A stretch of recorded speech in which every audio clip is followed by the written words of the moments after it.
Le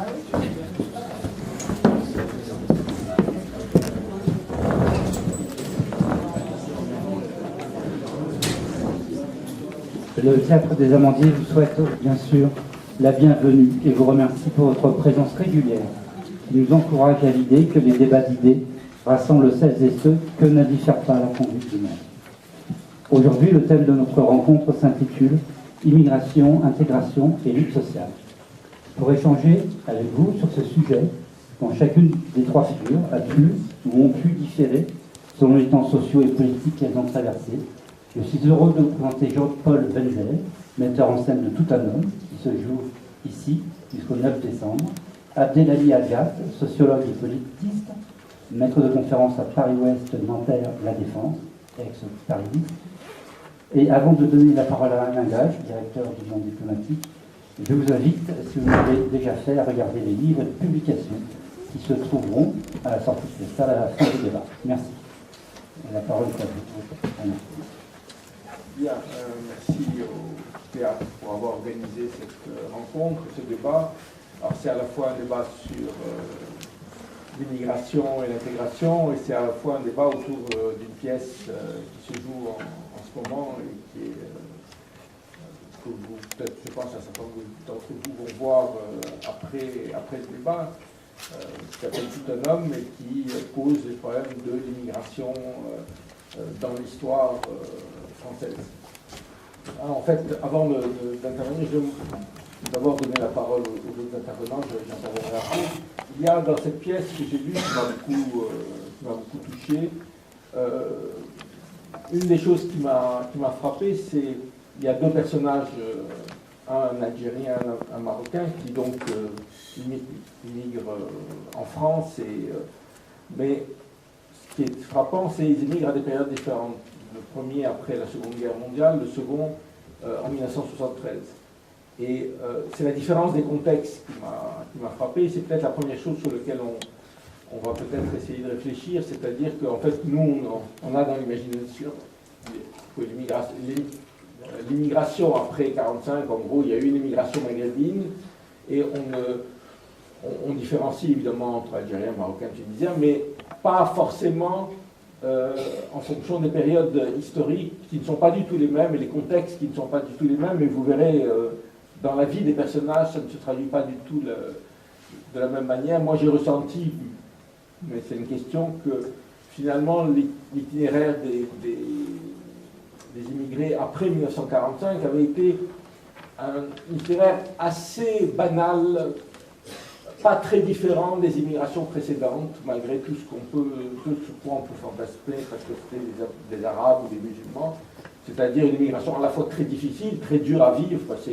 l'immigration est toujours une déchirure, mais aussi une immigration qui, à travers justement la mine, puisque c'est quand même un des thèmes de cette pièce, avait réussi aussi une intégration par notamment les luttes sociales, l'intégration en lutte syndicale, la CGT, etc. Et de ce point de vue, n'est pas très différent des immigrations des années d'avant-guerre. Et puis une immigration d'après 1970, où là, on va entrer vraiment dans une période de crise et où vont se poser des problèmes qu'on connaît aujourd'hui liés à l'immigration deuxième et troisième génération, et qui sont plus liés aux conditions de travail en France et à la disparition d'une forme de travail ouvrier telle qu'elle était dominante dans les années 40, 50, c'est-à-dire le travail dans les grandes usines, dans les mines, etc., le démantèlement de ça, et les conséquences que ça a sur l'immigration. Donc la première question que je vais poser à Jack, c'est justement autour de cette question des différentes phases de l'immigration d'après la Seconde Guerre mondiale. Merci Alain. Merci au théâtre de m'avoir invité, et à vous d'être venus aussi nombreux. Je vais essayer de vous donner un peu des éléments qui peut-être pourraient éclairer des aspects de la pièce que je vais découvrir ce soir. Donc je n'ai pas eu l'occasion d'avoir avant. Mais donc j'ai pu parcourir le texte et que j'ai lu des comptes rendus de critiques élogieuses. Donc ça va permettre aussi d'avoir des éléments. Donc en effet, la pièce est centrée autour de deux figures, deux trajectoires. Donc l'une d'un Algérien kabyle donc qui est né, si donc mes souvenirs sont bons, donc à Saint-Étienne, comme moi, je ne suis pas né à cette période, bien sûr, comme vous aussi. Donc, en 47 et moi aussi. Je suis né beaucoup plus tard. Et qui est arrivé, donc qui est né à Saint-Étienne, mais qui est retourné en Algérie, en Kabylie, qui revient ensuite en 1963, après l'indépendance, à l'âge de 16 ans. Donc il va ensuite arriver vers, dans l'est de la France, et travailler dans la mine. Et puis donc la trajectoire du Marocain, qui lui arrive du sud marocain, de Ouarzazate, si mes souvenirs sont bons, et donc arrive donc, en 73 ou 76. Et donc, ce qui me semble intéressant, c'est de voir que donc, le premier personnage, c'est Mohamed, si mes souvenirs sont bons, le Kabyle, il a la possibilité de faire les allers-retours. Ce qui peut paraître aujourd'hui un peu impensable, compte tenu de la politique de l'immigration passée et actuelle. C'est ce qu'il faut bien comprendre, c'est que dans la période qui nous intéresse, donc après 45 et jusqu'en gros 67-68, les Algériens bénéficiaient d'un statut spécial, dérogatoire par rapport au statut des étrangers, des autres étrangers. Donc avant les indépendances, avant 62, les Algériens étaient considérés comme des nationaux français, c'est-à-dire qu'ils dépendaient de l'État français, c'était sous l'autorité de l'État français, sans avoir la citoyenneté. Vous connaissez l'histoire, je ne vais pas revenir là-dessus. Donc un des attributs de la nationalité, à défaut d'avoir la citoyenneté, était de pouvoir circuler de manière relativement libre entre la colonie algérienne et la métropole. Et les restrictions vraiment fortes vont commencer à partir de 1955, avec l'instauration d'une carte d'identité spécifique aux Algériens. Et jusque-là, il y avait un mouvement d'aller-retour entre la métropole et la colonie qui dépendait notamment on va dire, des récoltes en Algérie. Il s'agissait essentiellement d'immigration paysanne. Donc en gros, dans le temps des jachères, les Algériens partaient travailler en France pour récupérer de l'argent, ensuite ils revenaient, etc. Donc c'était un phénomène qui n'était pas organisé pour l'instant par l'État, ou par les entreprises, mais qui intervenait par à-coup, c'est-à-dire qu'il y avait une liberté des Algériens d'aller et venir, et donc à partir de 1945, l'État va se saisir de la politique migratoire en instaurant l'Office national de l'immigration. Donc l'Office national de l'immigration, c'est un office qui va co-gérer avec les entreprises la gestion migratoire, et on voit dans la pièce des bureaux de recrutement avec les fameux tampons. Ça varie. Dans certaines périodes, c'était seulement des pancartes qui étaient accrochées au cou.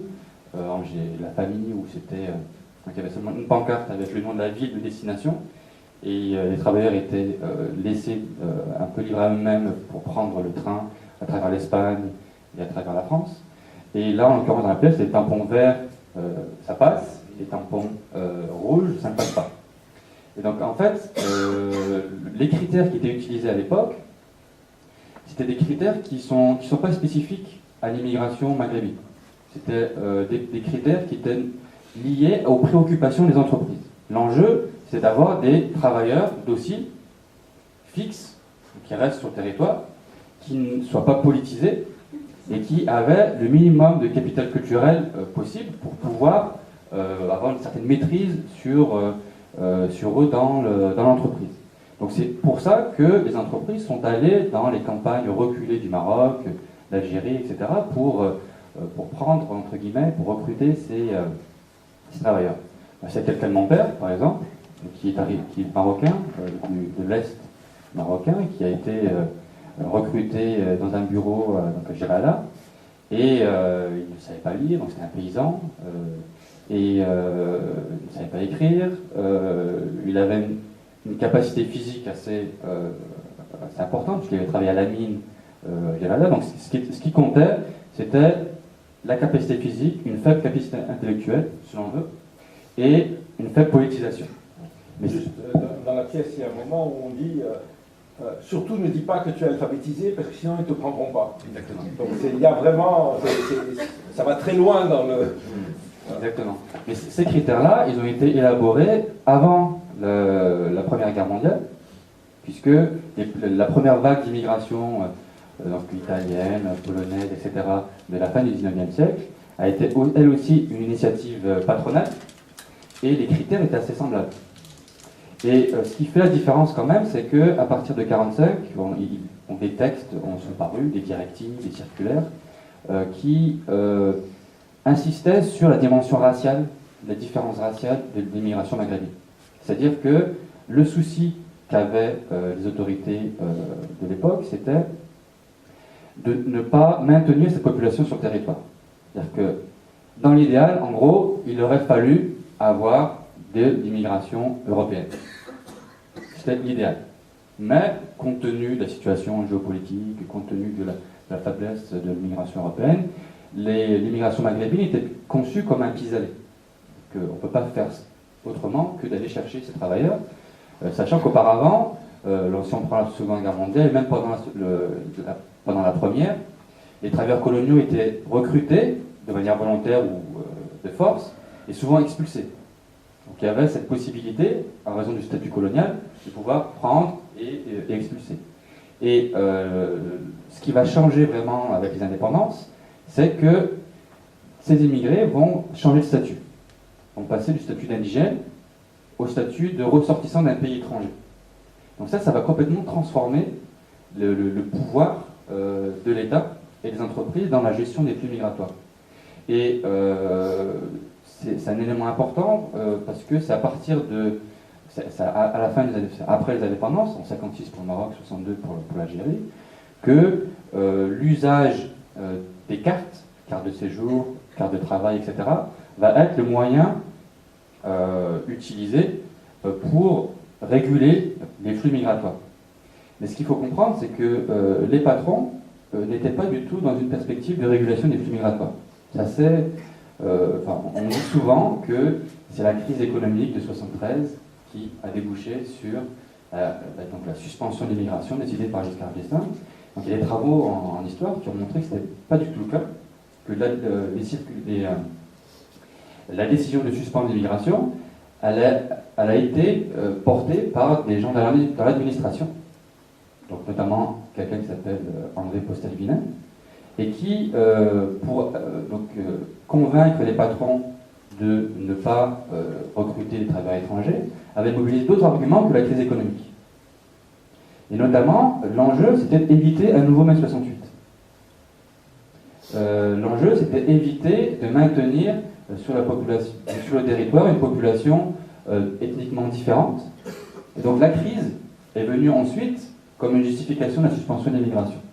Mais la logique de restriction est antérieure à 1974.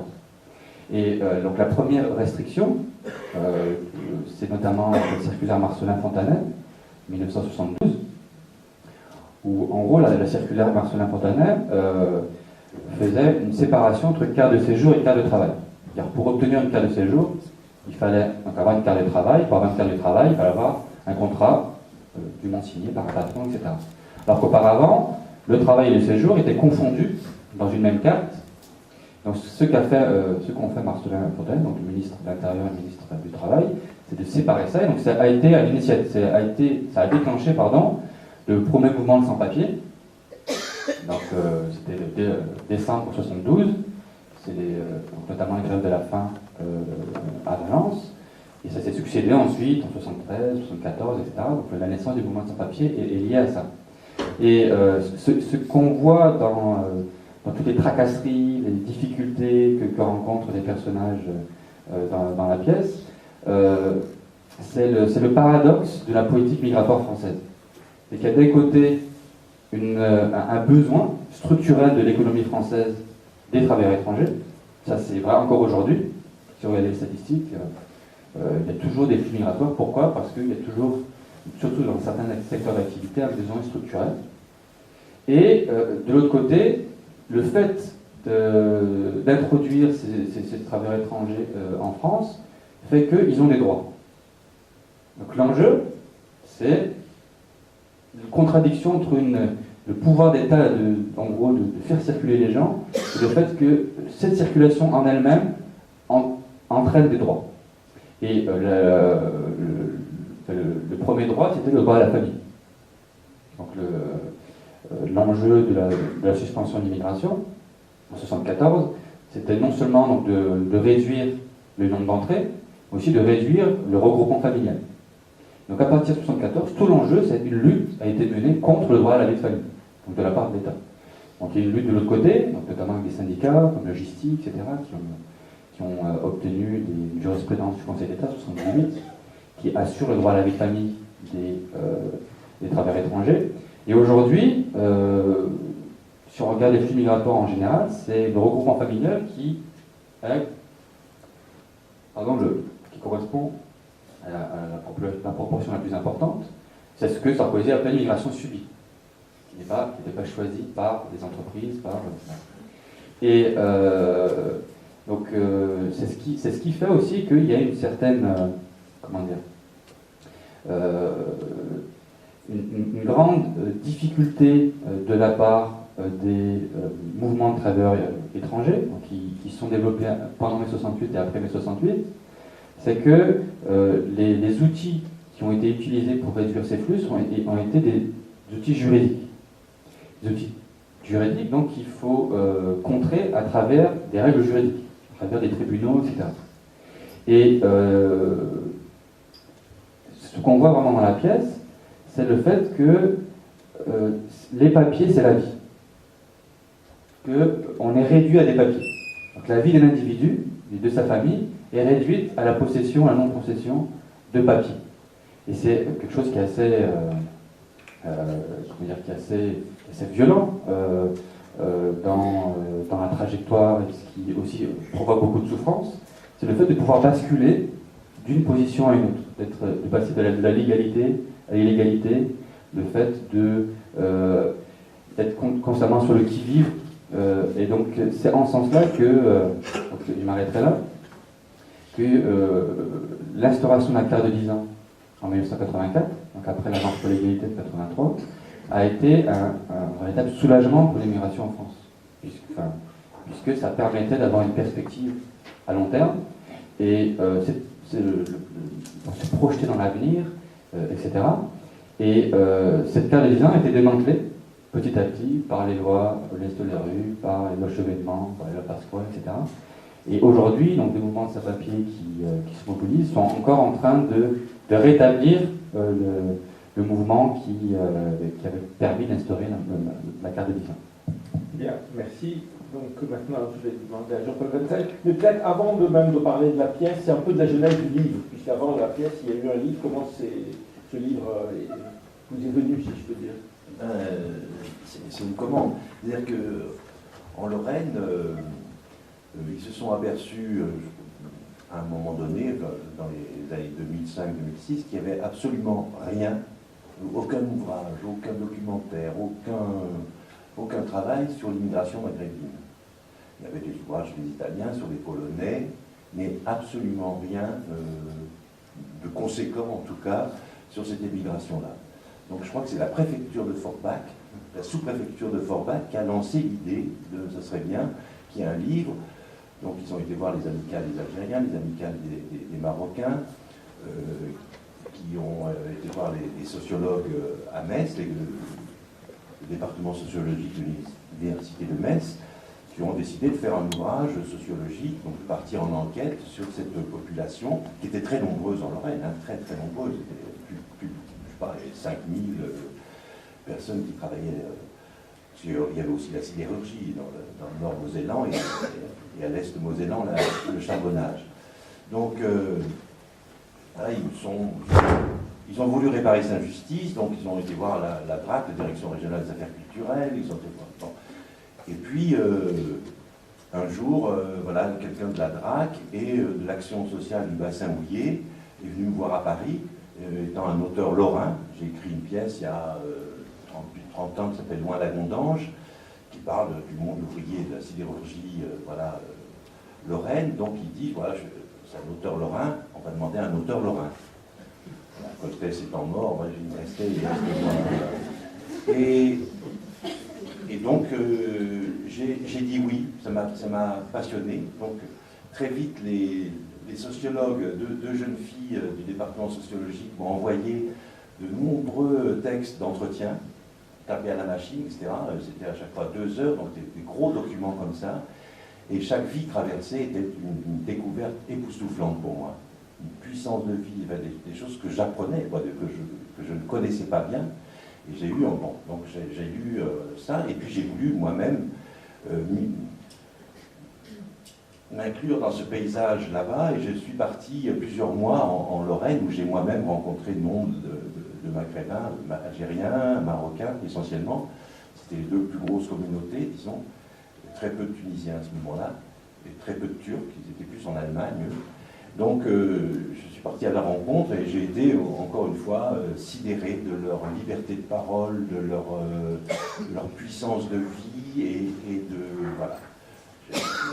Sur la guerre d'Algérie, j'ai eu des témoignages comme jamais. J'étais très très surpris de cette liberté de parole.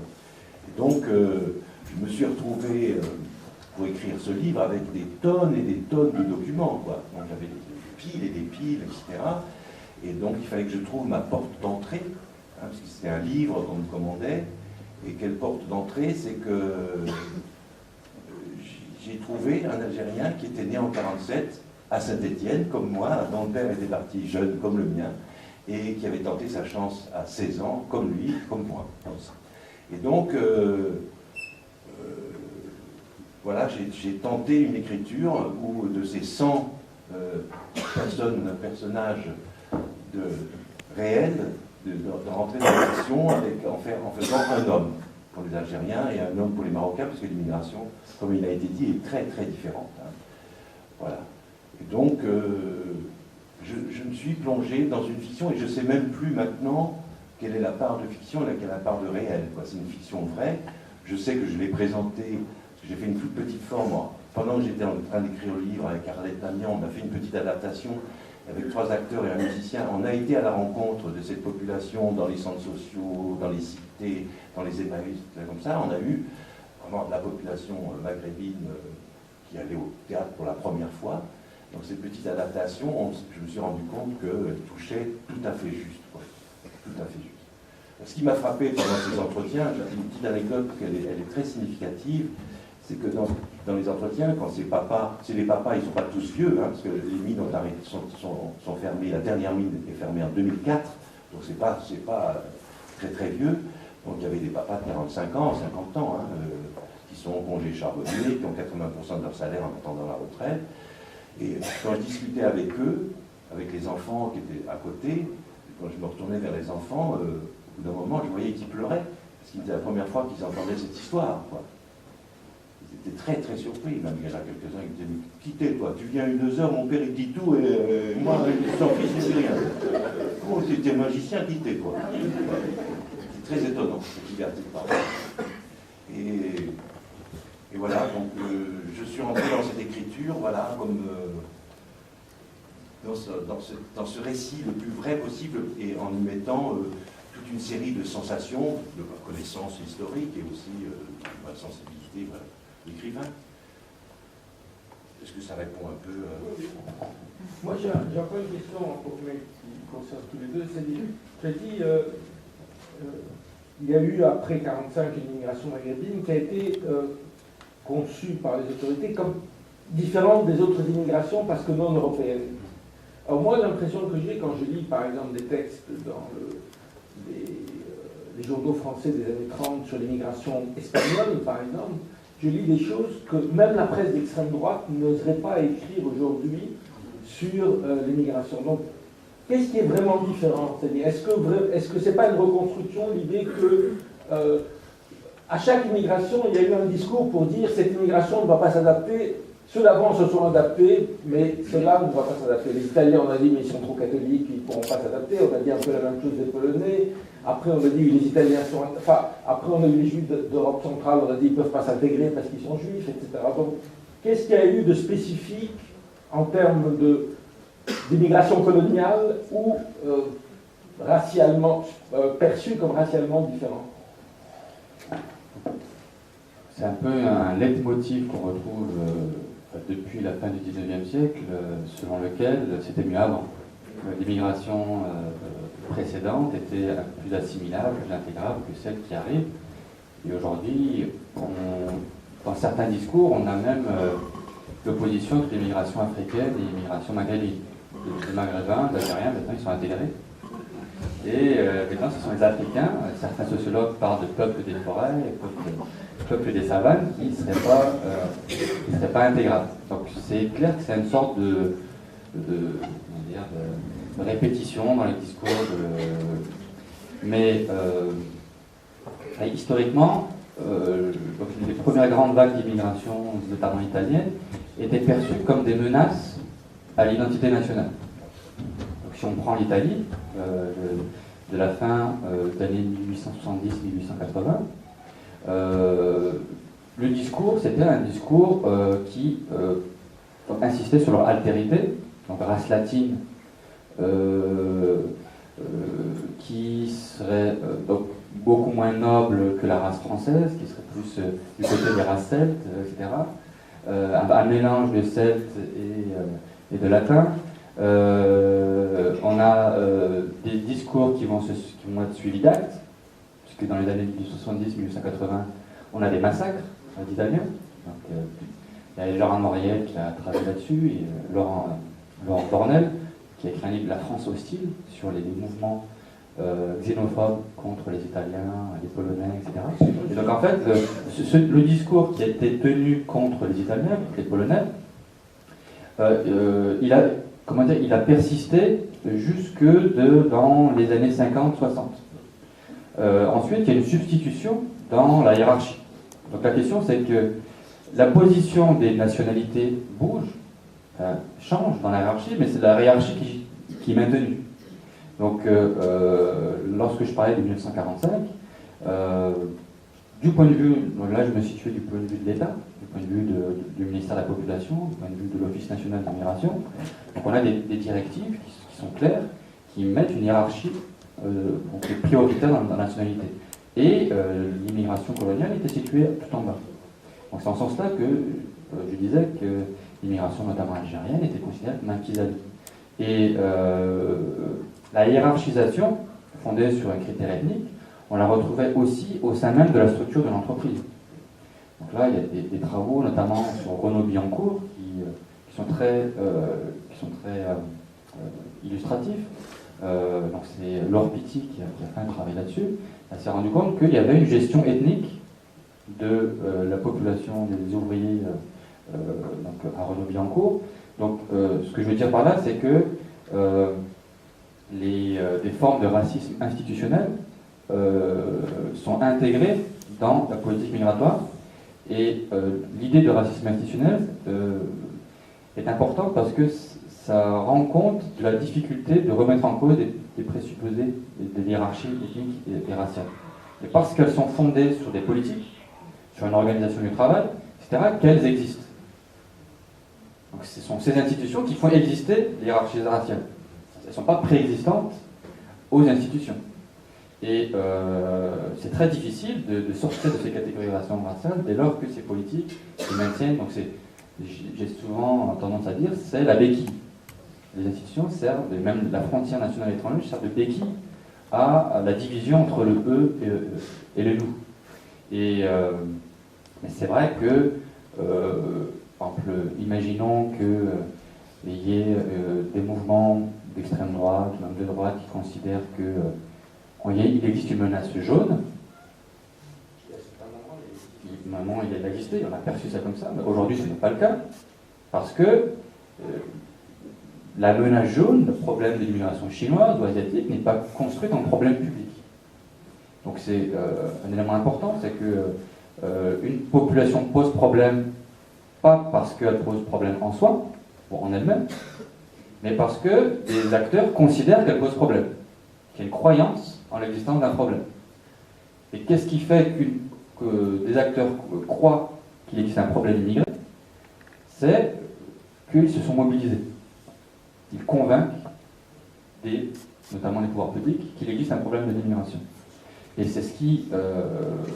la première politisation de l'immigration, la problématisation de l'immigration, date notamment de 1871, sur 81, pardon, c'est ce qu'on appelle l'affaire des Vêpres marseillaises. Vous avez peut-être entendu parler. C'était une histoire de sifflet contre la Marseillaise, comme quoi c'était pas loin. En gros, c'était des troupes de Jules Ferry qui avaient conquis la Tunisie au détriment de l'Italie et qui revenaient sur le port de Marseille, donc en juin 1881. Et donc dans le port de Marseille, il y avait des drapeaux français, qui chantaient la Marseillaise, etc. Mais il se trouve que dans le port, il y avait des clubs, une sorte de bars, brasseries italiennes, qui n'avaient pas mis de drapeau et certaines personnes des cortèges auraient entendu des sifflets. Donc ça a justifié, ça a légitimé des massacres, il y a eu des morts, des blessés, etc. d'Italiens à Marseille. Et c'est à partir de ce moment-là que l'État, à travers des journaux, à travers des journalistes qui sont mobilisés, des intellectuels, ont dit qu'il y avait un problème, que du point de vue national, on considérait qu'il existait un problème italien. Donc c'est en ce sens-là que c'est important de dire qu'il n'existe pas de problème en soi, mais qu'il y a une construction d'un problème, et que c'est pour ça qu'aujourd'hui, on ne perçoit pas un problème jaune, un problème d'immigration asiatique, etc. Oui, je crois que dans La France hostile, il me semble que c'est un de ses livres qui a été écrit sur l'immigration, le premier tract d'hostilité à des immigrés en disant qu'ils ne sont pas intégrables concerne les travailleurs belges qui viennent dans le nord de la France et qui sont aujourd'hui assez... Mais peut-être, Jean-Paul Vincel, à propos justement de ces... Il y a quand même une spécificité de cette immigration qui est l'histoire commune et l'histoire de la colonisation et l'histoire de la guerre d'Algérie. Et dans quelle mesure ça pèse dans les rencontres que vous avez eues sur la mémoire des gens, sur le rapport à la France, sur la volonté ou non d'intégration, etc. Tous ceux qui sont venus ici travailler, des cabinets beaucoup que j'ai rencontrés, il y a une volonté très forte d'intégration. C'est-à-dire que les enfants dans l'école, il y a une volonté possible, etc. Une grande volonté d'intégration.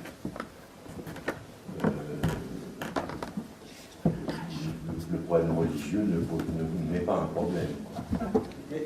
Mais est-ce que la mémoire de par exemple, de la guerre d'Algérie, de la guerre d'Algérie pour l'Algérie ou de la colonisation pour le Maroc ou la Tunisie, et c'est, disons, la différence avec les Italiens ou les Espagnols, c'est qu'il n'y a pas ce contentieux. Est-ce que ce contentieux pèse, et en quelle mesure il pèse sur le regard des gens et sur leur attitude? Je crois qu'inconsciemment, sur toute une génération, ce rapport de colonisation et ce rapport de racisme, il est raffermi par cette guerre qui n'a jamais dit son nom en fait. Hein. C'est quand même une guerre, on a parlé des événements d'Algérie, on ne parlait pas de la guerre d'Algérie. Il y a eu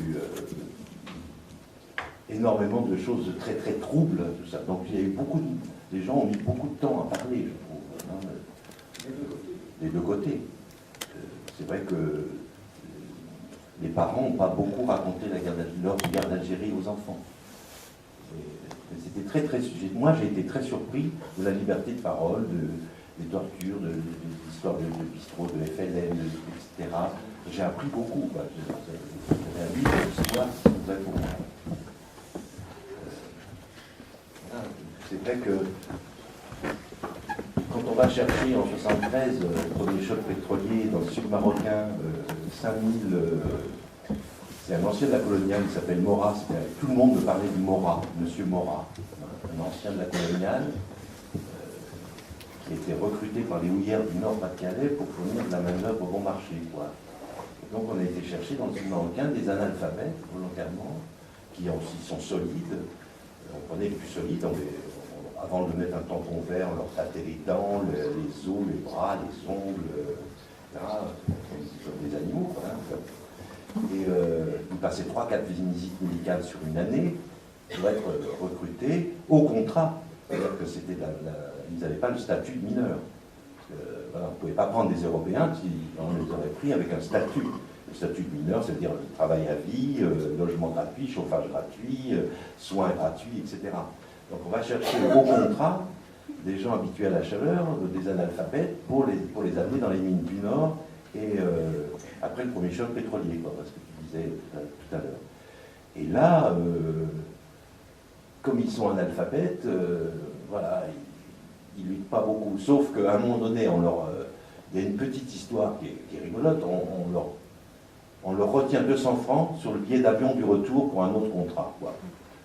Et 200 francs, ils ne sont pas d'accord, ils décident de faire grève. Ils sont mal organisés, ils vont voir le syndicat, et puis c'est la CGT qui dit votre grève pour un billet d'avion, les 200 francs d'avion, on s'en fout, il faut faire une grève pour le statut. Et ils marchent. Et ils arrivent à convaincre les gens du Nord-Pas-de-Calais, voilà, à faire une grande manifestation à Paris, soutenue par tous les autres travailleurs, et gagner le statut du mineur en 80, fin 80. Mais sauf que là, le regroupement familial, avec le statut, le regroupement familial est obligatoire, les cités n'étaient pas tout à fait construites. Donc ils ont mis 2-3 ans avant d'être logés dans des conditions correctes, quoi. Et, voilà. C'est très étonnant, voilà, cette différence. Avec les Kabyles, c'est des immigrations individuelles, c'est pas des immigrations massives, enfin ceux que j'ai rencontrés. Ils allaient voir un cousin, ils avaient une entendue, ils fuyaient la misère. Mais quand j'ai joué le spectacle devant cette population, où il y avait aussi des Italiens, des Polonais, ils pleuraient de la même façon à la fin du spectacle, parce que l'histoire, au fond, était la même au départ. On fuit la Sicile, on fuit le sud italien pour gagner de l'argent. Moi, quand j'ai lu la pièce, ce qui m'a frappé, justement, c'est le fait qu'il n'y a pas, chaque immigration a sa spécificité, mais qu'il y a une génération des années 60-70 qui connaît un peu le même processus d'intégration, comme je l'ai dit tout à l'heure, à travers le mouvement social, à travers le syndicat, et qui petit à petit s'intègre. Et que ça va à partir d'un moment s'arrêter quand les mines vont fermer, quand les grandes usines vont fermer, et que les formes de travail vont être différentes. Je suis assez critique par rapport au terme intégration. Parce que le terme en lui-même, il présuppose deux entités. Une entité qui serait la population française, qui serait homogène, tant socialement, ethniquement, etc.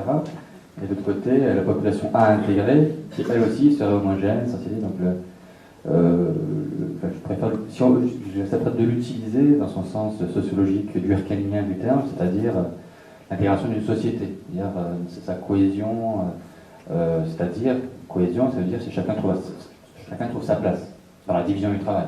Donc vous êtes formé pour être avocat, vous êtes formé pour être ouvrier, vous avez une place d'ouvrier, vous avez une place d'avocat. C'est le fondement de la division sur la sociale du travail. Mais c'est vrai que l'arrivée des travailleurs immigrés dans les années 70 arrive à un moment de déstructuration du mouvement syndical, du Parti communiste, du coup, ce qui fait que le côté socialisation politique que jouaient ces structures syndicales représentant la classe ouvrière ont joué dans une moindre mesure pour les travailleurs immigrés, mais il faut aussi relativiser le côté des travailleurs immigrés qui ne se mobilisent pas. Parce que donc il y a certains travaux historiques ont une vision assez misérabiliste de l'immigration, les travailleurs immigrés de ces années-là, en disant qu'ils baissaient toujours la tête, rasaient les murs, etc. Historiquement c'est faux. Donc je vais me permettre de faire une petite auto-promo. On a rédigé un ouvrage avec Ahmed Boubaker, qui était un sociologue d'ailleurs à l'université de Metz, qui est intitulé Histoire politique des immigrations postcoloniales, qui vise un peu à rendre compte des mobilisations. Et si on prend le cas des travailleurs immigrés, par mai 68, on a eu un fort mouvement de travailleurs immigrés, donc Il y a eu des exécutions massives après mai 68. Et dans le sillage de mai 68, on a eu un bouillonnement, une multiplication des grèves, des occupations de la part des travailleurs immigrés, qui est sans commune mesure par rapport à ce qui a pu se faire avant 68. Donc il y a plein d'exemples, Penaroya, à Lyon et à la région parisienne, les grèves bien sûr de Renault, Billancourt, etc.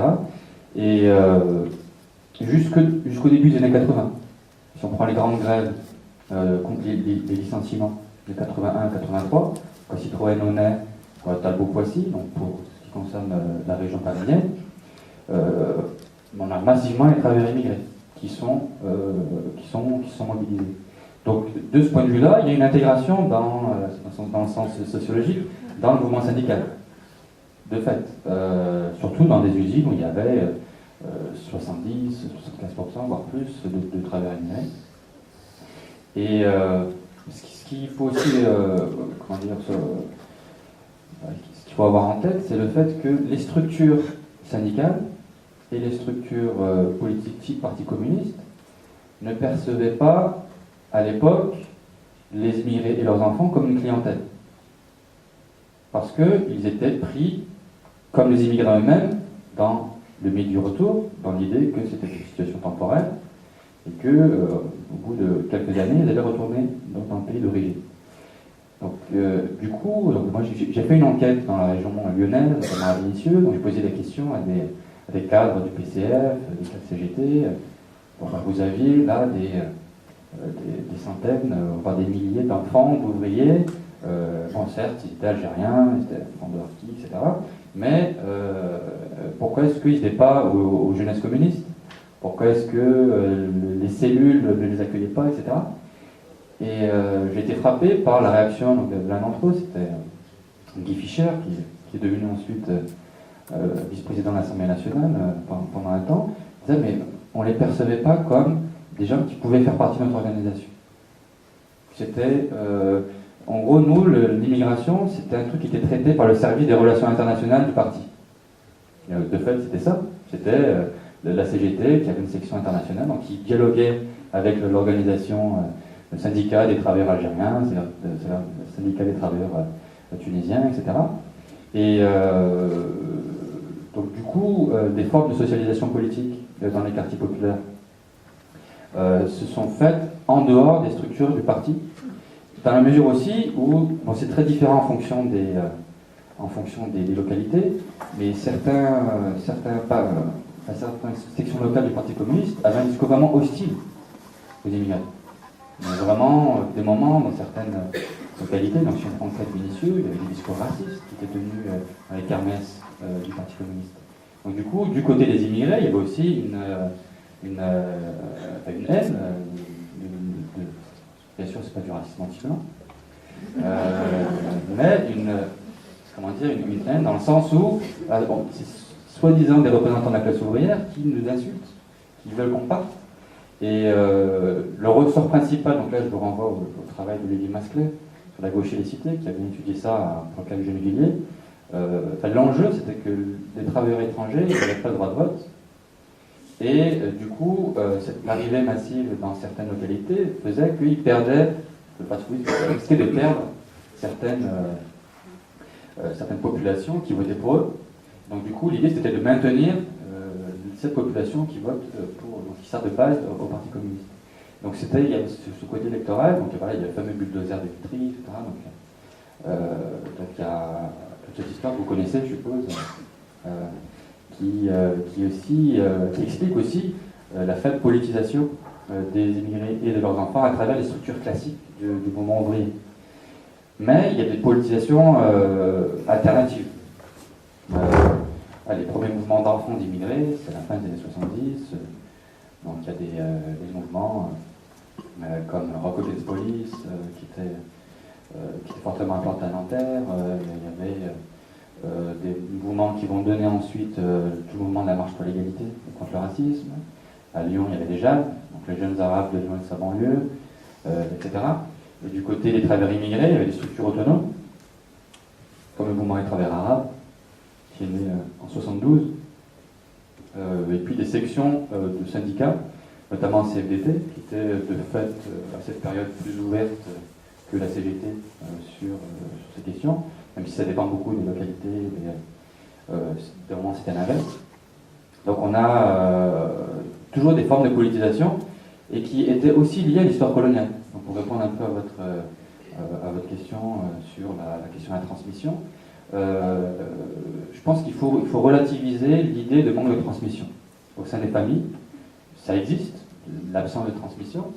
Je ne dis pas qu'il y a eu il y a un mouvement de masse, discussion des parents, etc. Mais pour les parents qui ne racontent pas la guerre d'Algérie, par exemple, 7 octobre, etc., il y avait une volonté de préserver, de protéger les enfants, sachant qu'ils savaient très bien que ces enfants-là allaient rester sur le territoire et qu'ils n'allaient pas rentrer au pays. Et aussi du côté, mais aussi des formes de transmission. Si on prend une des premières pièces de théâtre faites par les enfants d'immigrés, donc c'est la troupe La Caïna, si vous avez peut-être entendu parler, c'était une troupe qui a été montée qui a été fondée notamment par Saliha Amara, ne pas confondre avec Fadela Amara. Donc Saliha Amara avait fondé ça, donc c'était en 1977, si je me souviens bien, et donc les premières pièces de théâtre parlaient de la torture, avec dans la pièce un général algérien qui faisait la GGN et puis une femme qui était torturée.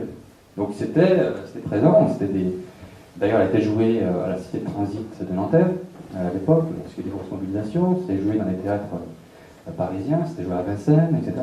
Donc il y a aussi tout ce qui est le travail qu'a fait l'association Générique, donc avec Driss El-Ghazami et Saïd Bouzeri, qui ont aussi fait des choses sur l'histoire coloniale.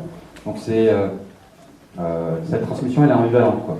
C'est que certes dans les familles il n'y a pas un mouvement massif de transmission de cette mémoire, mais il y a aussi des structures qui ont essayé de construire cette mémoire. Et le changement qui s'opère en ce moment, parce qu'il y a quand même le président qui a annoncé, même si le communiqué était très court, qui reconnaissait le massacre de 7 octobre 61, c'est quand même l'aboutissement de dizaines d'années de mobilisation de ces mouvements pour faire reconnaître cette histoire. Juste aussi, je crois que les enfants qui entendent encore parler de la 4e, 5e génération, ils en ont tous vraiment marre. Qu'est-ce que ça veut dire? Qu'est-ce que ça veut dire, cette histoire de CSE issus du 4e? Et à qui on dit ça? À qui d'autres on dit ça? Vous savez, vous, si vous êtes la 3e génération, je ne sais pas, moi, c'est incroyable, c'est stigmatisant.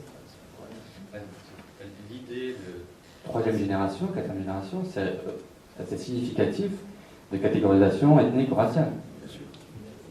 On ne dit pas ça des 2e, 3e génération d'enfants italiens. On considère qu'ils font partie de la population, notamment nationale française. Et le fait de parler de 3e, 4e, 5e génération, c'est la affaire de ces hiérarchies.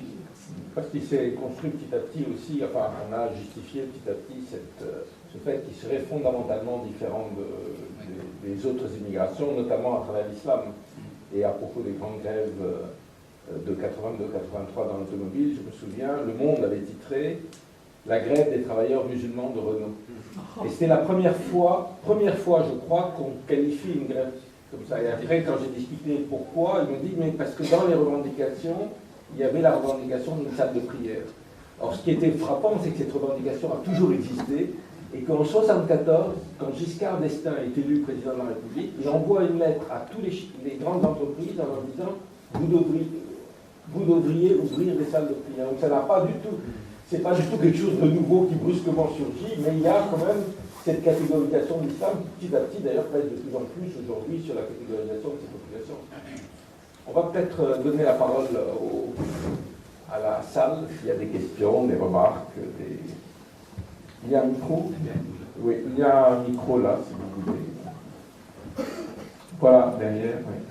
Le problème, c'est qu'on a la lumière dans les yeux, donc on ne voit absolument pas. Merci. Ça marche. C'est bon? Oui. témoignage par rapport au témoignage de 1963. Je suis arrivé à 16 ans et demi en 63, juste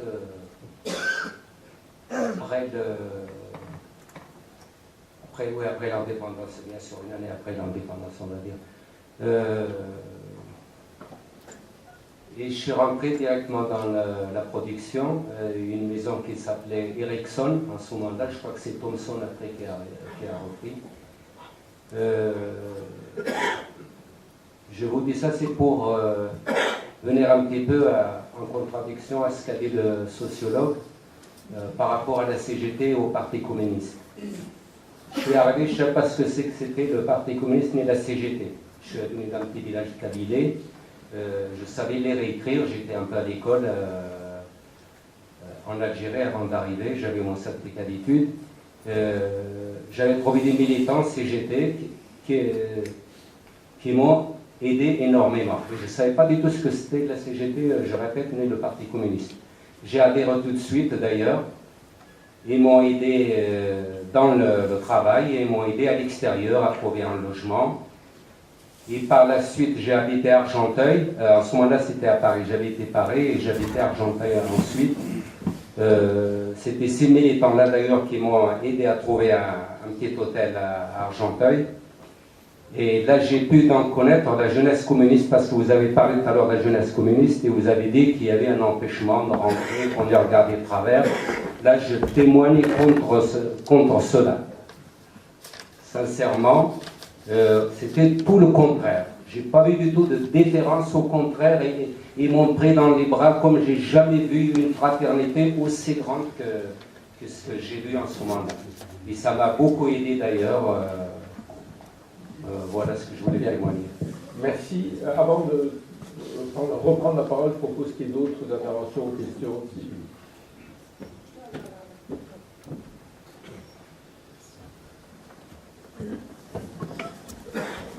Je voudrais dire deux choses. La première, c'est que cette pièce est extrêmement touchante, belle, et qu'en plus, Jean-Paul Wenzel a réussi à redonner de la dignité et à replacer la question des rapports sociaux au centre de la question centrale. C'est-à-dire que, en effet, on parlait tout à l'heure de question de misérabilisme, et notamment, je pense que cette question du misérabilisme qui est menée par certains, elle est liée surtout aux faiseurs d'opinion.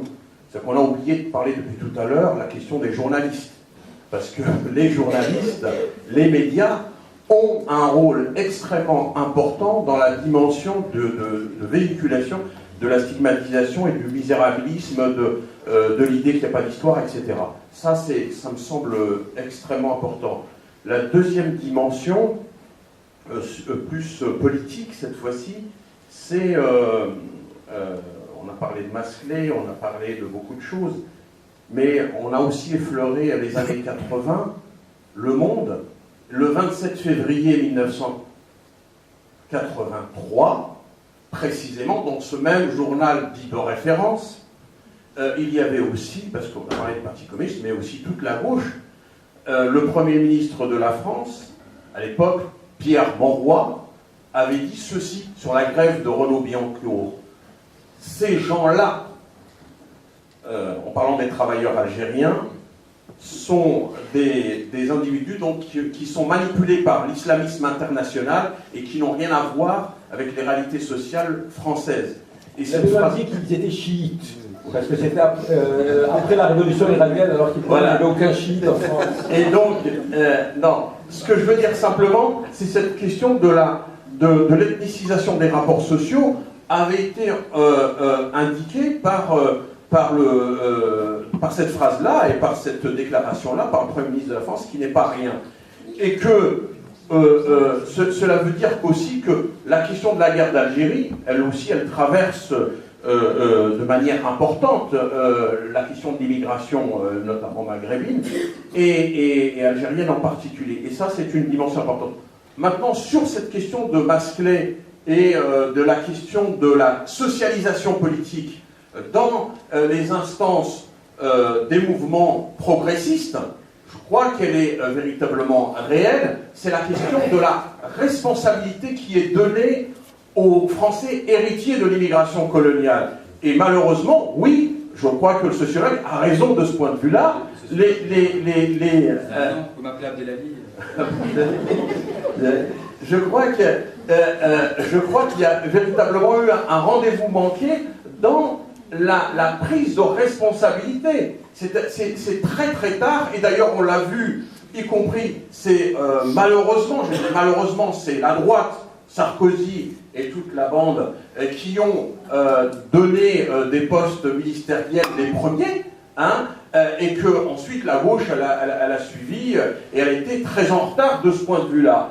Et donc il y a effectivement un véritable retard, et un véritable retard de ce point de vue-là dans les responsabilités. Mais aussi, ça vient d'où tout ça? Ça vient de quelque chose dont on n'a pas parlé depuis tout à l'heure, ce sont les schémas de représentation. Les représentations qui traversent les dirigeants, quels qu'ils soient, ont toujours en arrière-plan les représentations de l'indigénat. Et ça, malheureusement, il y a un travail psychanalytique collectif à faire important. Merci. Est-ce qu'il y a encore, je prends encore une question, monsieur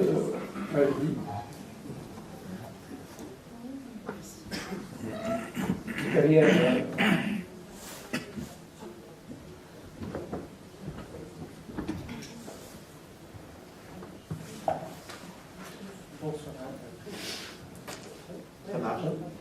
Bonsoir à tous et merci de cet exposé. Moi, je voudrais vous rejoindre d'abord sur ce point-là. L'intégration, moi, je la comprends pas, je la rejette. Je ne sais pas ce que ça veut dire l'intégration. Parce que 14-18, ce mot-là n'existe pas. L'immigration n'existait pas, en tout cas pour ces gens-là. Dans l'est de la France, dans le nord de la France, il y a encore des traces, hein, pour ceux qui ont un peu la mémoire courte, il y a encore des traces. Maintenant, l'intégration, avant l'intégration, on a parlé de l'assimilation, en Giscard. Alors, je ne sais pas, on va retenir quoi? L'assimilation, l'intégration, la désintégration? J'aimerais bien qu'on m'explique ce que ça veut dire l'intégration. Elle consiste en quoi et qui doit intégrer quoi et quoi il doit intégrer quoi. C'est sympathique, c'est très sympathique parce que voilà. Sauf que il n'y a pas que les cabines. J'ai entendu ce soir, on a parlé des cabines, mais il n'y a pas que les cabines. Il y a des gens qui sont venus du monde entier. Et on parle de l'immigration et j'ai presque envie de dire, ça revient un petit peu à la stigmatisation, parce qu'on parle que d'une région du monde. C'est comme s'il n'y a que cette région-là qui a fait de l'immigration. Bon. Maintenant, je voulais revenir pour préciser peut-être deux petites choses. C'est ce qu'on appelait le bureau de la main-d'œuvre. Lorsqu'on faisait venir des travailleurs, il y a ce qu'on appelait un bureau de main-d'œuvre. Et les gens, ils s'inscrivaient, et ils sont sélectionnés, bien sûr. Il ne faut pas que ça soit trop jeune, il ne faut pas que ça soit âgé, il faut que ça soit quelqu'un de très informe. Et une fois que ces personnes sont sélectionnées, après ils passent une visite médicale. Malgré qu'ils sont sélectionnés, après la visite médicale, si jamais quelqu'un a le malheur de dire « oui, j'ai mal aux dents ben, », c'est foutu pour lui. Ça, c'est une chose. Maintenant, peut-être, je pense qu'aujourd'hui, nous avons tous une responsabilité commune. Quelqu'un qui était français, puisqu'il est né sur un territoire français, l'Algérie était française, on parle de l'Algérie, bien sûr, qui est venu travailler en France, qui a vécu en France, qui a participé à l'économie nationale, etc. Aujourd'hui, il est resté là, il s'est marié ici ou ailleurs, il n'en est pas le problème. Il a des enfants aujourd'hui qui sont français, et on les regarde encore d'un regard qui n'est pas celui que le droit français permet. Je ne vais pas rester. J'ai encore une petite chose à dire, mais peut-être plus tard. Merci. Peut-être une réaction déjà. Oui, donc j'ai été interpellé en tant que sociologue. Il faut que je réponde. Donc j'ai dit par rapport à la question de l'intégration entre guillemets, la socialisation politique des immigrés et de leurs enfants dans le mouvement syndical ou au sein du Parti communiste, qu'il y avait de fortes disparités au niveau local. Mais il semble que ce que j'ai dit, c'est une réalité assez globale au niveau national, ce qui n'empêche pas l'existence d'expériences, qui est celle que vous avez mentionnée, de véritables liens de fraternité, de solidarité ouvrière. J'ai jamais dit que ça n'a jamais existé. Ce que j'essaie de dire, c'est que j'ai aussi donné l'exemple des grèves où des syndicats ont soutenu des travailleurs immigrés étaient dans les syndicats. On ne dit pas qu'il y avait un rejet total des immigrés du mouvement syndical ou au sein des structures du PCF, mais ce que j'essaie de montrer, c'est que, ce que j'essaie de dire, c'est que du point de vue, comme vous le disiez, des responsabilités, du point de vue de l'idée de représentant syndical, du point de vue du statut de permanent, etc., globalement, du point de vue national, on a une forte inégalité en fonction de l'appartenance à telle ou telle nationalité. Enfin, ça ne contredit pas votre expérience. C'est en même temps. Votre expérience ne contredit pas ce que je dis, mais ça fait partie globalement de la réalité. Et il faut attendre c'est très récent, la fin des années 90, début des années 2000, pour voir des représentants syndicaux au niveau national, issus de l'immigration ou d'immigration postcoloniale, en tant que tel. Mais pour ce qui concerne les JC, l'exemple que je vous ai donné, là encore, c'est spécifique à Vénissieux, où il y avait une histoire assez particulière, ce qui n'empêche pas que dans d'autres JC, comme ici à Nanterre ou ailleurs, ça puisse exister. Mais d'un point de vue global, d'un point de vue structurel, on observe une inégalité, on observe que les enfants d'immigrés et les immigrés avaient une faible socialisation politique dans ces structures.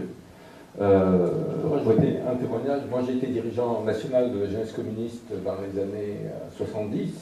Et bon, je veux dire, sur le moment, on ne s'en rendait pas compte. Mais je ne crois pas qu'il y avait dans le bureau politique ou conseil national, un membre qui était issu de ce qu'on appelle aujourd'hui l'immigration postcoloniale. Et je crois que il y a plusieurs éléments, Masclé explique bien, c'était pas forcément une hostilité délibérée. Il y avait le fait que tout le monde pensait qu'ils allaient rentrer chez eux. Et il n'y avait pas que le PCF qui le pensait. Je dirais les immigrés eux-mêmes, les immigrés eux-mêmes le pensaient. Et puis, Masclé explique des choses liées à la politique municipale aussi, parce que les municipalités ont joué historiquement un rôle très important dans l'intégration des générations d'immigrés. Mais le résultat, est-ce que j'ai exprimé dans un terme que je n'utilise pas d'habitude, qui était intégration, qui était simplement de dire que quand on regarde aujourd'hui, alors, dans son ensemble, la classe politique française, aussi bien en termes de députés que dirigeants de partis politiques, etc., je veux dire, alors que vous avez eu des gens issus de l'immigration italienne, de l'immigration espagnole qui ont joué Krasuki, ou des gens comme ça qui ont joué un rôle national, il n'y a pas d'exemple pour l'immigration postcoloniale. Et c'est pas neutre. Et l'idée, c'est pas d'accord. Sarkozy.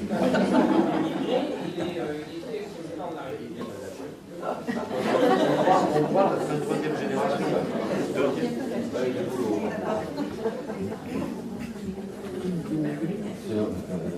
Comment dire, il y avait une autre question que vous avez posée, mais en discutant, j'ai oublié. Sur le mot intégration. Donc, le mot intégration, je suis assez bien placé pour savoir, parce que j'ai fait ma thèse là-dessus. Et sur le terme assimilation, c'est-à-dire quand est-ce qu'on a commencé à vouloir assimiler les étrangers. Bon, je vais vous passer, je vais pas vous faire un cours sur l'histoire du mot, mais ce qui est intéressant, c'est de se focaliser sur le droit.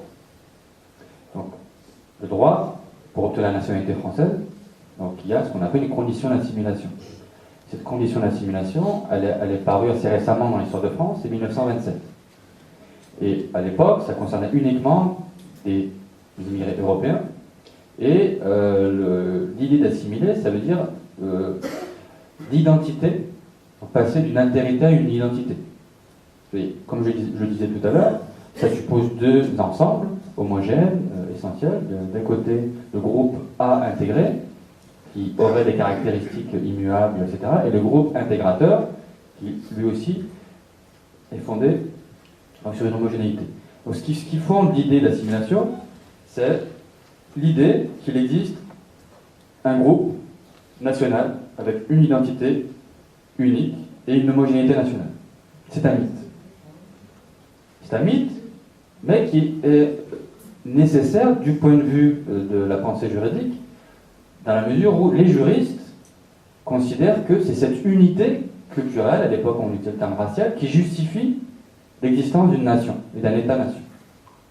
Si vous prenez les premières définitions de la nationalité à la fin du XIXe siècle, un État est possible dès lors qu'un groupe a une langue et une race commune. C'est ce qui fonde le droit à avoir un État. C'est le principe des nationalités. D'ailleurs, le mouvement colonial, aussi anticolonial, va justifier aussi les indépendances sur cette idée. En fait, on a une langue, on a une identité commune, une religion commune, etc. En plus, c'est ce qui fait qu'on peut avoir un État sur un territoire. Et donc c'est en ce sens-là que l'opposition entre le groupe à intégrer et groupe intégrateur, elle est fondée sur l'existence de l'État. Donc c'est l'État qui produit la frontière entre le eux et le nous. Et c'est parce que il existe parce que l'État s'est construit de cette manière que l'assimilation a été considérée comme nécessaire. C'est-à-dire qu'il faut changer de nature, passer d'une nature autre à une nature identique, pour pouvoir faire partie de la population qui vit sur ce territoire et qui appartient à un tel État. Donc c'est intrinsèquement lié à la construction de l'État. Donc si vous prenez les discours, il n'y avait pas de discours sur l'immigration avant la fin du XIXe siècle. Ce n'était pas considéré comme un problème. L'idée d'intégrer les gens, ce n'était pas considéré comme un problème. Parce que les structures de l'État n'étaient pas encore... et c'est là un peu le problème qu'on a, finalement. C'est que l'État, il est fondé sur un territoire, sur une population, et cette population est délimitée. Elle est délimitée selon certains critères. Donc si on veut à la limite rêver d'une citoyenneté universelle où ça supposerait de remettre en cause le principe de séparation du genre humain en fonction des nationalités. Mais bon, on n'est pas encore arrivé à ça. Citoyen du monde, côté cosmopolite, etc. Donc le terme intégration-assimilation, il est lié à ça. C'est le groupe majoritaire qui impose ses conditions au groupe minoritaire ou à l'individu minoritaire pour entrer dans le groupe majoritaire. C'est une sorte de videur, de club boîte de nuit, en gros, qui regarde la personne, qui correspond aux critères à la rentrée. L'idée de club, c'est la métaphore que va utiliser Alex Ayaz dans ses textes. Et, que là, ils sont quand même, on veut intégrer des Français. C'est la situation actuelle, intégrateur intégré. Les intégrés sont déjà Français. Oui. C'est là le souci, mais aussi où est l'unité. Tout à fait. Oui, oui. Non, je suis tout à fait d'accord. Donc la question de la nationalité, pour ce qui concerne des enfants immigrés, ne se pose plus. Parce qu'il y a le double droit du sol, ou le droit du sol simple, donc du coup on a l'appartenance nationale. Mais du coup, on a un problème, entre guillemets, ethnique ou racial à l'intérieur de la communauté nationale. Et c'est en ce sens-là qu'il faut se demander pourquoi. Pourquoi est-ce que la nationalité ne suffit pas pour être considéré comme un membre à part entière de la communauté nationale? Oui. Donc la réaction, on va dire, des autorités par rapport à ça, elle est assez, comment dire, Alors, je peux vous faire un cours sur le Haut Conseil à l'intégration, c'est un peu son objectif d'intégrer les populations étrangères ou issues de l'immigration qui ont la nationalité française, mais il y a une inversion dans la logique de la politique d'intégration. C'est-à-dire que lorsque le HCI a été donc créé en 1989, donc après la première affaire du hijab donc, au collège de Creil, l'idée c'était que si des populations donc, sont à la marge de la société, c'est pour des raisons sociales. Et donc, il faut mener une politique de logement, économique, d'insertion, etc. Et c'est ce qui va créer ensuite de la cohésion, dans le sens d'intégration de la société en général. Et on a un revirement dans cette idée en disant que si des personnes ne sont pas intégrées, c'est de leur faute. C'est donc une responsabilité pas collective de la société, mais une responsabilité individuelle. Et ce renversement, moi, ce que j'appelle l'injonction à l'intégration, elle est très présente aujourd'hui, elle se traduit juridiquement, elle se traduit même politiquement, puisque même les exemples qu'on donne, Rachida Dati, etc., c'est une manière de dire que si elle a réussi, c'est qu'elle le veut bien. De la diversion. Et que si ceux qui n'ont pas réussi à s'élever dans la hiérarchie sociale, c'est de leur faute. Et donc là, on a une inversion qui est typique de la logique coloniale, de fait. Puisque, là aussi je peux vous faire un cours, mais dans la politique coloniale d'assimilation des indigènes, on a eu ce même revirement. Donc pour justifier la colonisation, et donc la conquête, les républicains de l'époque considéraient qu'il fallait assimiler les indigènes. C'était une manière, donc l'égalité, ça permettait de justifier la conquête. Et on a une inversion, donc au milieu du XIXe siècle, qui transforme la pensée de l'assimilation. C'est-à-dire que l'assimilation, ça va plus signifier l'égalité, ça va signifier des conditions à remplir pour faire partie du groupe national. Et c'est en ce sens-là qu'on a un peu un phénomène analogue, même si on n'est plus dans une situation coloniale, il n'y a pas la question du territoire ne se pose plus. Même à l'inverse, certains intellectuels qui ont leurs entrées dans les médias, donc vous parlez des journalistes, etc., considèrent que ces territoires sont perdus pour la République. Comme les colonies. Bien, merci beaucoup. On va terminer là-dessus parce qu'on n'a plus beaucoup de temps. Merci à vous pour votre présence. Merci à vous.